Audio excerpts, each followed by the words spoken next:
bulan lalu kita baru operasi wasir tuh dengan laser, itu umur 17 tahun dong. Jadi itu kenapa dok berarti? Sangat panjang nih yang bisa usia yang beresiko untuk terkena si hemoroid ini, si ambeien ini. Tapi sebetulnya bisa nggak sih penyakit ini ada pertolongan pertama lah katakanlah bisa kita lakukan gitu?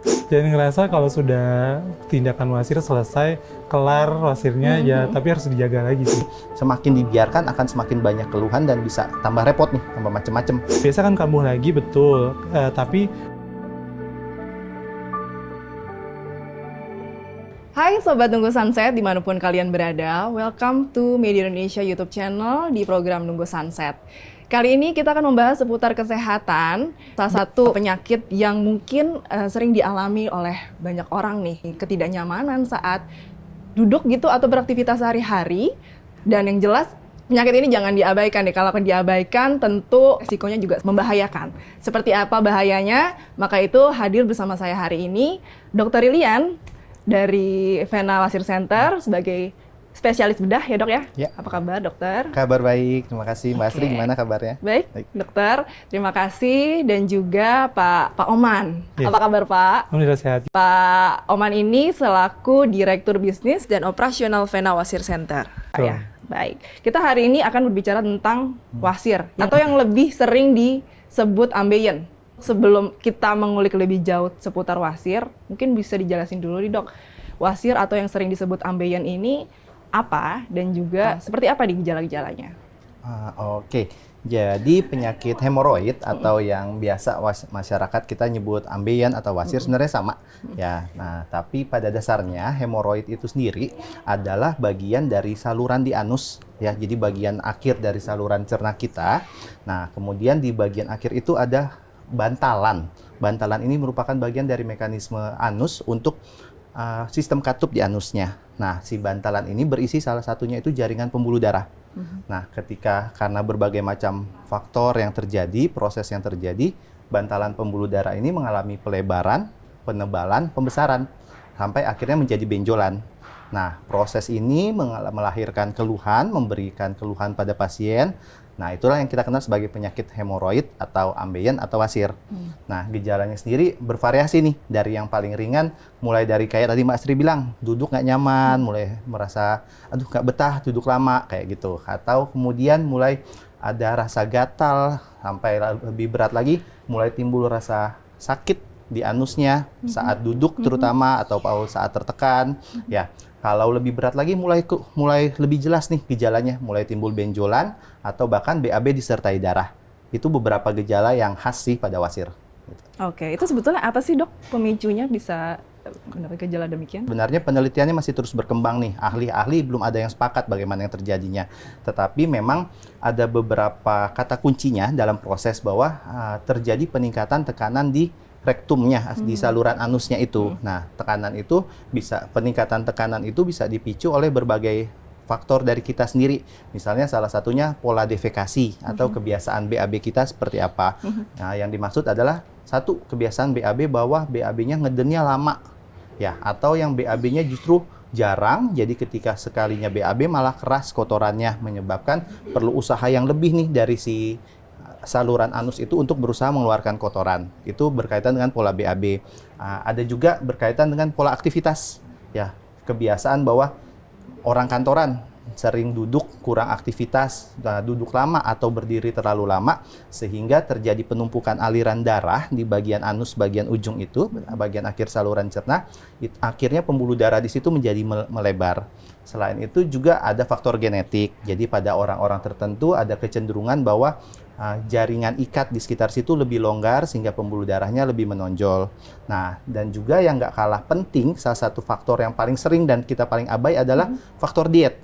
Misalnya kurang serat dalam dietnya gitu. Kita orang Indonesia sering merasa nih, saya sering kok makan sayur, makan buah, tapi ternyata nggak mencukupi tuh kebutuhan serat kita. Nah, karena kebutuhan seratnya kurang, mempengaruhi konsistensi dari feses. Ya, konsistensi fesesnya menjadi mengeras, akhirnya kembali ke yang tadi. Pola BAB-nya menjadi sulit, jadi butuh mengedan, seperti itu. Itu sih antara lain ada juga faktor kegemukan, pengaruh pada kehamilan, banyak juga pasien selama kehamilan atau setelah kehamilan akhirnya terjadi ambeien. Jadi ada banyak faktor. Banyak faktornya. Itu juga kenapa saya tanyakan dok, karena mungkin orang tadi cenderung mengabaikan, mungkin nggak sadar kali ya, yang dia alami itu adalah ambeien gitu ya. Karena aku juga sempat survei dok, berdasarkan data ini katanya lebih dari 75% orang itu mengalami wasir atau ambeien gitu. Nah, bagaimana nih kita tahu bahwa oh ini kayaknya gejala-gejala yang aku alami ini wasir deh, itu bagaimana? Oke, pertama sih berkaca dulu ke diri sendiri nih. Ada nggak setidaknya beberapa dari faktor resiko yang tadi saya sebutkan ya. Nah, kemudian kalau keluhannya sendiri, mulai dari yang tadi duduk kok mulai nggak nyaman ya, itu ya. kayak gitu. Atau waktu mau BAB kok nyeri, sakit, atau sudah ada benjolan, keluar benjolannya, atau sudah sampai ada perdarahannya. Itu gejala-gejala yang sebaiknya segera memeriksakan diri deh. Kenapa? Karena belum tentu suatu ambeien. Nah, dan belum tentu ini artinya kita akan menyingkirkan kemungkinan diagnosis yang lain yang nggak kalah berbahayanya, yang juga nggak boleh diabaikan juga. Kayak gitu. Jadi, sebaiknya segera memeriksakan diri biar kami dokter bisa membantu. Oh ya Pak, Bu, ini betul suatu ambeien, penanganannya saran kami seperti ini, seperti itu. Atau ternyata ini penyakit yang lain, jadi penanganannya mungkin akan berbeda, seperti itu. Oke, jadi itu mungkin simptom awal yang dialami juga yang bisa katakanlah penderita itu bisa langsung konsultasi untuk memastikan apakah ini wasir atau tidak gitu ya. Baik, nah karena Bapak-bapak dan dokter ini berasal dari Vena Wasir Center, aku ingin bertanya, aku sebetulnya penasaran nih, Vena Wasir Center itu apa dan juga sudah berapa lama gitu? Oke, jadi Vena Wasir Center itu adalah satu entitas kesehatan yang sudah berdiri dari 2014, sekarang berarti udah usia 10 tahun. 10 tahun.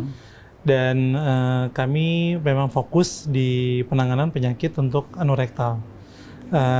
Penyakit yang berhubungan dengan wasir, ambeien, kondiloma, fistula, fisura, itu kita menangani di Vena Wasir Center. Saat ini kami sudah ada 33 cabang yang tersebar di seluruh Indonesia. Gitu. Jadi siap ini ya, khusus Vena Wasir Center bisa langsung konsultasi ya berkaitan dengan penyakit ambeien tadi. Oke. Nah, tadi kan dokter juga bilang ya bahwa ketika penderita itu mengalami ketidaknyamanan dalam duduk atau mungkin dalam aktivitas sehari-hari bisa langsung konsultasi ke profesional gitu. Tapi sebetulnya bisa nggak sih penyakit ini ada pertolongan pertama lah katakanlah bisa kita lakukan gitu? Oke, pertanyaan bagus nih. Apa sih yang bisa dilakukan kalau misalnya kita merasa ada gejala wasir ya? Kembali ke gejala yang dirasakan. Misalnya memang teman-teman di rumah merasakan ada keluhan nyeri, boleh mengkonsumsi obat nyeri yang bisa diperoleh dengan tanpa resep maksudnya ya, yang obat nyeri umumnya. Kemudian kalau misalnya yang gejala yang terjadi adalah benjolan ya, benjolannya itu boleh dikembalikan ya, tapi saran saya sebaiknya jangan terlalu dipaksakan, jadi coba dikembalikan, direposisi secara halus, boleh dengan bantuan gel kalau memang dirasa perlu, seperti itu. Kalau misalnya keluhan yang timbulnya adalah perdarahan, ya kita boleh melakukan penekanan di daerah anus itu, tekan secara lembut untuk bantu menghentikan perdarahan. Kalau memang tidak berhenti juga perdarahannya, segera datang ke UGD atau kalau memang masih bisa ya ke klinik biar kita bantu untuk evaluasi dan menghentikan perdarahannya. Nah, kalau misalnya gejala sudah berulang seperti itu, salah satunya yang bisa dilakukan adalah lakukan yang namanya rendam duduk atau sitz bath ya. Jadi silakan sambil mandi gitu, kita lakukan perendaman bokongnya direndam di air hangat selama sekitar 15 menit. Tujuannya adalah kita mau merilekskan otot di sekitar anus ya agar peredaran darahnya lebih baik sehingga yang diharapkan mengurangi bengkak dan perdarahannya seperti itu. Itu beberapa langkahnya. Untuk obat nyeri juga bisa, tadi selain yang obat nyeri yang minum, sebenarnya juga tersedia beberapa produk yang sifatnya topikal atau gel, jadi bisa dioleskan, itu juga bisa membantu untuk penanganan awal. Ya, tapi sekali lagi itu penanganan awal karena ada beberapa diagnosis yang harus kita bedakan. Jadi nggak apa-apa teman-teman melakukan penanganan awal di rumah kalau memang mereda, tapi tetap segera rencanakan untuk kontrol, untuk konsultasikan biar bisa kami bantu evaluasi sebenarnya permasalahannya ini sebenarnya penyakitnya apa dan perencanaannya bagaimana biar lebih tepat. Iya, oke. Menarik ya dok ya. Jadi walaupun tadi mengalami gejala, kemudian ada sebetulnya yang dilakukan pertolongan pertama lah, katakanlah begitu ya. Tapi tidak dilakukan terus-menerus ya dok ya. Sebetulnya apa nih? Kalau itu dilakukan terus-menerus oleh si pasien, kondisi terburuknya apa sih sebetulnya? Oke, jadi perlangsungannya itu satu, si hemoroidnya bisa bertambah parah kalau memang ternyata keluhannya betul mengarah ke suatu hemoroid, ambeien atau wasir. Karena ada gradingnya, ada tingkatannya nih. Dari yang paling awal kan yang grade 1, benjolannya itu masih di dalam, belum sampai keluar dari anus. Ya, kemudian kalau di grade kedua, benjolannya itu sudah mulai keluar, tetapi masih bisa masuk dengan sendirinya. Nah, kalau yang di grade ketiga, tingkat yang ketiga, benjolannya itu keluar, masuknya perlu kita bantu. Nah, yang kita takutkan ketika sudah sampai grade ketiga, grade keempat, bahkan kalau sudah grade keempat nggak bisa masuk lagi. Nah, dan pada kondisi yang sudah grade 2, 3, 4, ini nyerinya akan sangat hebat. Nah, jadi kalau dibiarkan itu akan bertambah parah, nyerinya bertambah hebat, keluhan benjolannya bertambah besar, dan ketika benjolannya bertambah besar, nanti berkaitan sama pilihan terapinya menjadi semakin terbatas, berkaitan sama pemulihan setelah operasinya. Itu. Jadi kalau misalnya memang kita nyebutnya apa nih, audiens di rumah? Sobat Nunggu Sunset. Sobat Nunggu Sunset. Jadi kalau Sobat Nunggu Sunset memang merasakan ada keluhan, jangan ditunggu besar. Karena nanti akan membatasi pilihan, akan mengganggu pemulihan. Jadi yang misalnya biasa kan, aduh dok, takut nih kalau mau dioperasi, atau kalau mau tindakan, malah takut. Justru karena masih di awal, pemulihannya, tingkat nyeri setelah operasinya akan jauh lebih baik dibanding kalau tunggu terlanjur besar. Seperti itu. Nah, kemudian kalau dibiarkan lagi lebih lama, si hemoroid ini bisa memberi komplikasi lagi, jadi ada perlukaan. Jadi perlukaan menjadi terbentuk suatu abses atau nanah di situ, atau menjadi ada retakan di katup dari anusnya, kayak gitu. Jadi semakin dibiarkan akan semakin banyak keluhan dan bisa tambah repot nih, tambah macem-macem. Biasanya pertolongan pertama udah jadi nggak ampuh lagi ya dok ya. Yang bisa dengan rendam air hangat aja tuh udah bisa, tapi ini udah nggak ampuh lagi, jadi harus ke profesional. Baik, penyakit ini dialami kecenderungannya lansia. Apakah betul atau mungkin ada pergeseran juga dok? Datanya sebenarnya antara lansia dengan dewasa hampir nggak berbeda jauh lah, nggak berbeda signifikan, karena faktor resikonya tergantung faktor resikonya yang menyebabkan kayak gitu. Jadi di usia 30 sampai usia 50 bahkan sampai usia 60 tetap merupakan rentang usia yang memiliki faktor resiko kayak gitu. Kalau pada lansia, kenapa menjadi lebih beresiko dibandingkan dewasa adalah karena pengaruh kekenyalan jaringan ikat dan kekuatan otot. Makanya di orang tua seringkali muncul keluhan ambeien karena pengaruh di situ ya. Tapi kalau di orang muda justru biasanya karena dietnya yang nggak baik, karena pengaruh aktivitas, pengaruh termasuk misalnya exercise yang berlebihan, yang weightlifting, angkat beban. Nah, jadi kalau dibilang kenanya hanya di lansia aja atau hanya dewasa aja, enggak. Memang sangat panjang nih yang bisa usia yang beresiko untuk terkena si hemoroid ini, si ambeien ini. Kayak gitu. Jadi ini nggak hanya dialami lansia, tapi juga ada yang datangnya dari remaja bahkan ya dok, mungkin ya? Mungkin. Karena pola mungkin sekarang kan ada istilah kaum rebahan ya, Betul. jadi nggak banyak aktivitas gitu ya. Ya, menyambung tadi dokter sampaikan, di kasus yang kita tangani itu di klinik tuh dan juga di rumah sakit, makin maju mundur umurnya. Oh gitu. Mungkin 5 tahun lalu atau 3-4 tahun lalu itu kasusnya di umur 30-an sampai 50-60. Sekarang itu sampai 17 tahun, 18 tahun. Bulan lalu kita baru operasi wasir tuh dengan laser, itu umur 17 tahun dong di rumah sakit. Itu grade apa tuh masuknya 17 tahun? Grade 3-4. Oh udah parah ya? Yes. Jadi itu kenapa dok berarti? Itu untuk kasus itu berarti pola hidup? Pola hidup. Pola hidup. Tadi yang kata dokter bilang makanan kurang berserat, pola hidup tidak baik, tidak sehat. Nah itu salah satu faktor resikonya. Nah biasanya, kalau yang dari lansia itu apakah langsung grade-nya grade yang sudah berat? Enggak juga sih, nggak ada perbedaan signifikan. Artinya ketika di lansia dibanding populasi yang lain datangnya cenderung di grade yang sudah lebih berat, nggak ada perbedaan data.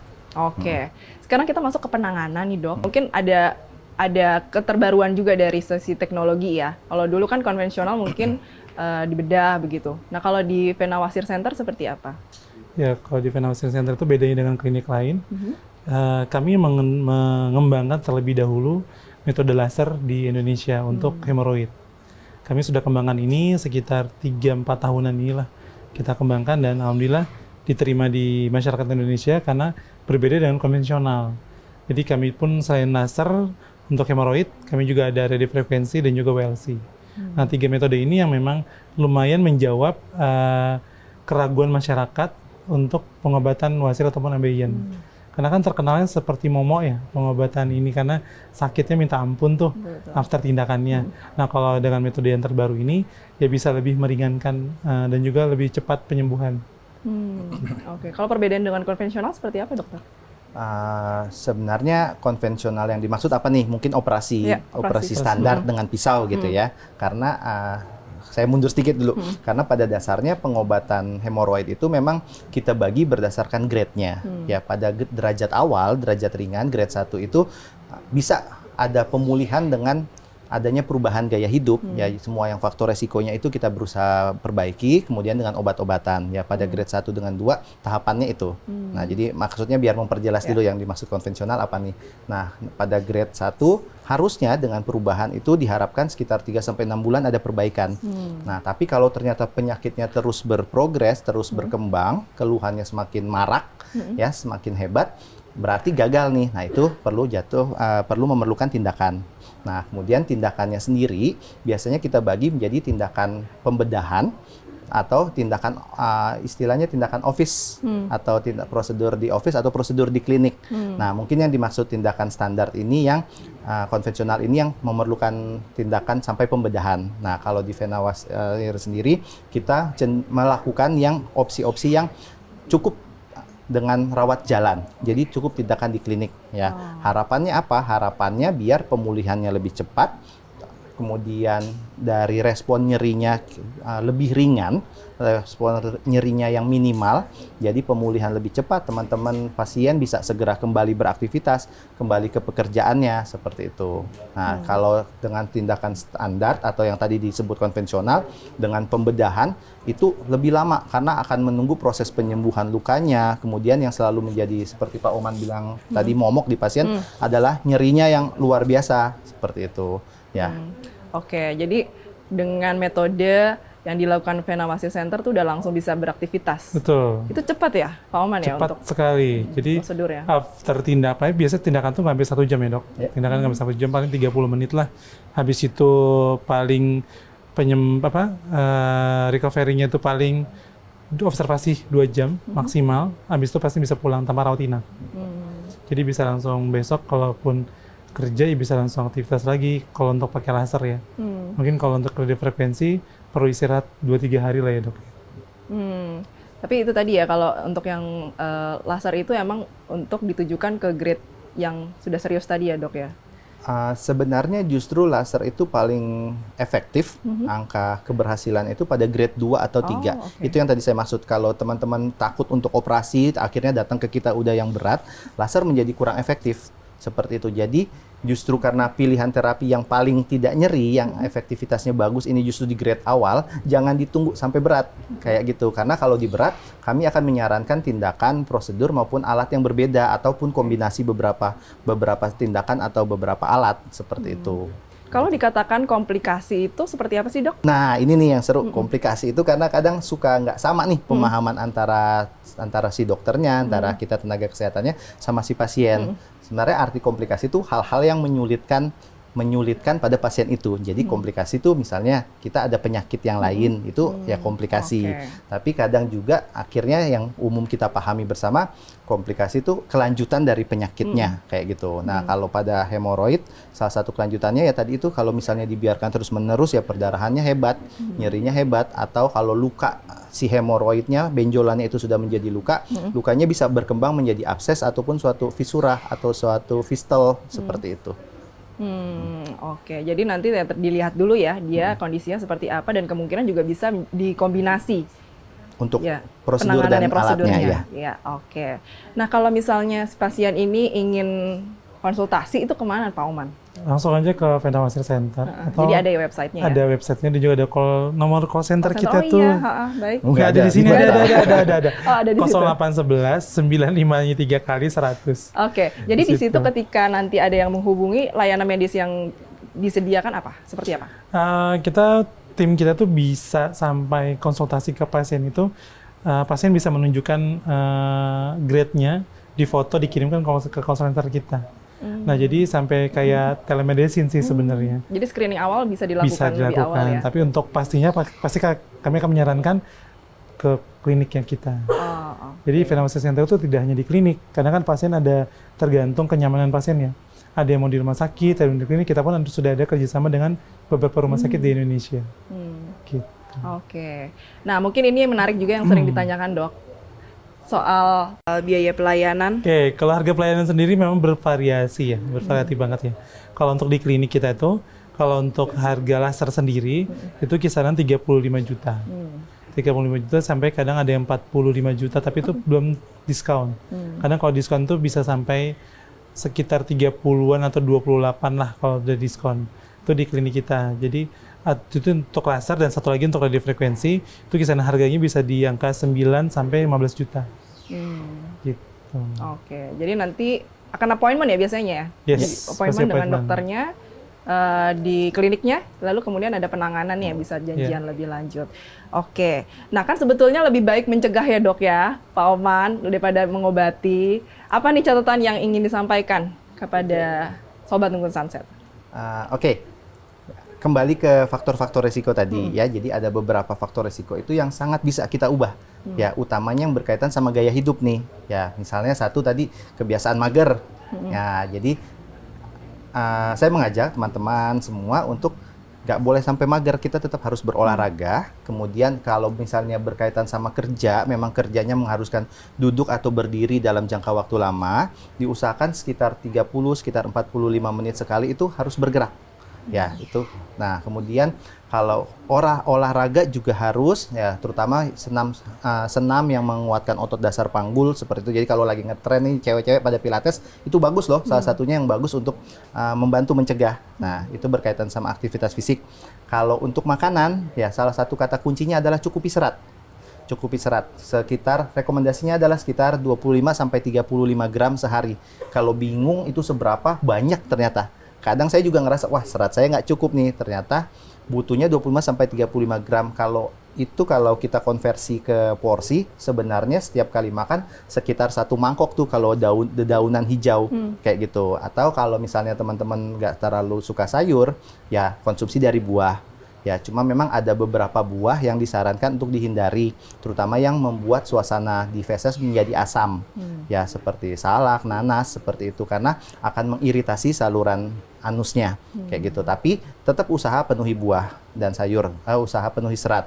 Kalau misalnya sulit untuk makan sayur atau buah, dari kacang-kacangan juga baik, seperti almond begitu untuk dikonsumsi. Jadi kacang-kacangan itu kandungan seratnya juga tinggi, dan boleh mulai dirubah tuh cemilannya yang biasanya banyak gula, banyak junk foodnya, boleh dirubah cemilannya menjadi buah dengan sayur seperti itu. Itu sih beberapa yang saya rasa baik untuk dilakukan untuk pencegahan.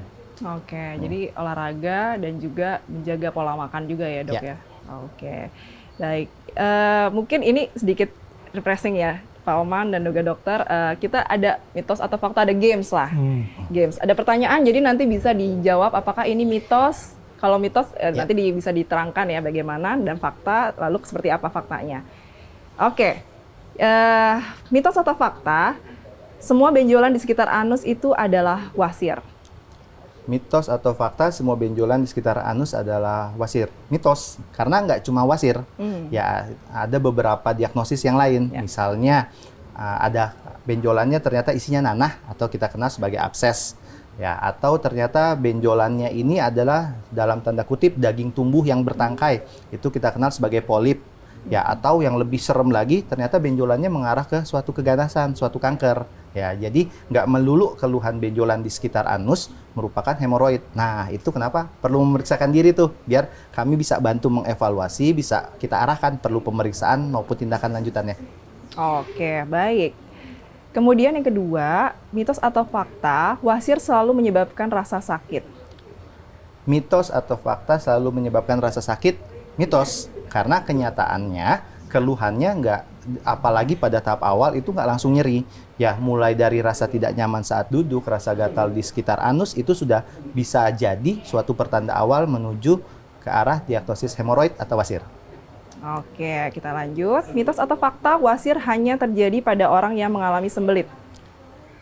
Mitos atau fakta hanya terjadi pada orang yang sembelit, wah mitos juga nih. Karena kan faktor resikonya nggak cuma soal sembelit aja.